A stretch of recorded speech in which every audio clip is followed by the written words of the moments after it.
আপনি যদি একজন ক্রিকেট সমর্থক হয়ে থাকেন বা আপনি কোনো রোমাঞ্চকর ম্যাচের উপভোগ করতে পারছেন না, যেসব প্রতিদ্বন্দ্বী ম্যাচ হইতেছে সেটা একপেশে হইতেছে, তাহলে চিন্তার কিসের? আপনি ক্রিকেট সমর্থক হয়ে বাংলাদেশ ক্রিকেট খেলাকে ফলো করতে পারেন। আপনি ভারত, পাকিস্তান, শ্রীলঙ্কা কিংবা আফগানিস্তান বা ইত্যাদি ইত্যাদি অন্যান্য দেশের ক্রিকেট সমর্থক হয়ে থাকেন, কোনো সমস্যা নেই। কারণ বাংলাদেশ ক্রিকেট প্রতিটা ম্যাচে আপনাকে দিবে মুহূর্তগুলোর একটি রোমাঞ্চকর ম্যাচ। কারণ বাংলাদেশের খেলা মানেই একটা টান টান উত্তেজনা, শেষের ওভারে দর্শকরা হার্ট অ্যাটাক করার মতো একটা অবস্থা থাকে। আপনি বাংলাদেশের যুব দল, এ দল কিংবা জাতীয় দল যেটাই বলেন না কেন, বাংলাদেশ প্রত্যেকটা দলে, বড় দল বা ছোট দল হোক, যে কোনো দলের সঙ্গে তারা লাস্ট ওভারে একটি হার্ট অ্যাটাকের মুহূর্ত দেয়। এজন্যই তো বলি দেশে কেন হার্ট অ্যাটাক রোগীদের সংখ্যা দিন দিন বাড়ছে।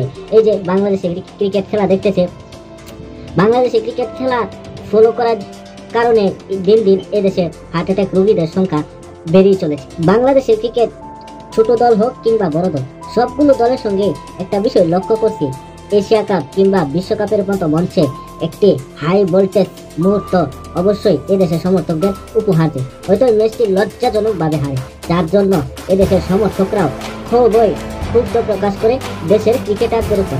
এমন একটা সহজ ম্যাচ গতকালকে হাতছাড়া করছিল পাকিস্তানের বিপক্ষে এশিয়া রাইজিং স্টার ফাইনালে।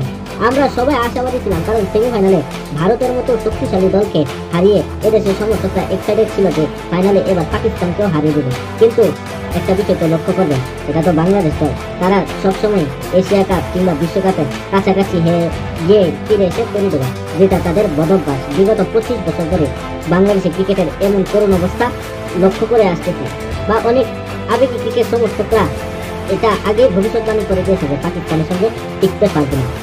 শুরু হলো এটাই যে 126 রানের টার্গেট বাংলাদেশ এ দল পার করতে পারলো না, অথচ ভারত এ দল আর হংকংয়ের জাতীয় টিমের সাথে যেই রকম তাণ্ডব লীলা চালাইছিল, এই তাণ্ডব লীলা ব্যাটিং যেন ফাইনালে এসে থমকে যায়, যার জন্য বাংলাদেশ এই এশিয়া কাপের গুরুত্বপূর্ণ ম্যাচটা হেরে যায়। আর যার মধ্যে সবচেয়ে বেশি দোষারোপ করবো পাড়াইয়াসির একটা মোটু ছক্কাই মারতে পারে না, বাউন্ডারি মারতে পারে না, ডট বল খেলে বেশি, যার জন্য সুপার ওভারে এসেও আমাদের এমন হারা হারতে হলো আর জিতা না হলো। আর বিশেষ করে বাংলাদেশের একটা প্রবলেম ছিল বাজে ফিল্ডিং। গতকালকে আমি অন্তত পক্ষে আশাবাদী ছিলাম পাকিস্তানকে 100 উইকেটের আগে অল আউট করার জন্য, কিন্তু বাংলাদেশ তা পারেনি।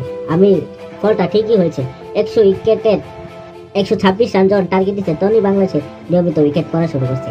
এর জন্যই বলি, এদেশের সমর্থকরা যতই স্বপ্ন দেখো ক্রিকেট নিয়ে, এদেশের ক্রিকেট সবসময় তীরে এসে তৈরি ডোবায়। তাই বাংলাদেশের ক্রিকেট এবার বয়কট করবে।